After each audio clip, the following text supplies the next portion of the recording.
बघा, घर घेताना पहिलं तर तुम्ही ज्या प्रोजेक्टमध्ये घर घ्यायचं आहे त्या डेव्हलपरची तुम्हाला हिस्ट्री माहिती पाहिजे.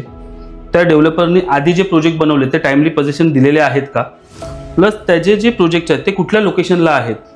म्हणजे तुम्हाला त्याची हिस्ट्री तुम्हाला ही गुगलवरती चेक करणं गरजेचं आहे. जर तुम्हाला तितकं नॉलेज नसेल, त्यासाठी मी प्रत्येक वेळी सांगतो की प्रॉपर्टी कन्सल्टंट महत्त्वाचा आहे. कारण कसं आहे, आता मी माझंच उदाहरण जर सांगायचं झालं, मी रेरा ऑथराइज्ड प्रॉपर्टी कन्सल्टंट आहे आणि सोबतच मी KDRAचा म्हणजे कल्याण डोंबिवली असोसिएशनचा कमिटी मेंबर आहे.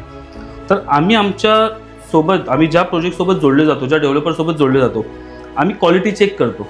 म्हणजे एखादा प्रोजेक्ट समजा डोंबिवलीमध्ये आला आहे, कल्याण डोंबिवलीमध्ये आला आहे, तर तो प्रोजेक्ट जर आम्हाला संलग्न करून घ्यायचा आहे तर आम्ही त्या डेव्हलपरची क्वालिटी चेक करतो. बाबा, ब्रँड व्हॅल्यू काय आहे, मार्केटमध्ये या डेव्हलपरचं नाव काय आहे, किंवा टाईम रिपोजिशन आहे का, क्वालिटी कन्स्ट्रक्शन कसं आहे, अम्युनिटीज वाईज कसं आहे, या सगळ्या गोष्टी आम्ही चेक करतो. नंतरच आमच्या ग्राहकांना तो प्रोजेक्ट आम्ही सजेस्ट करतो.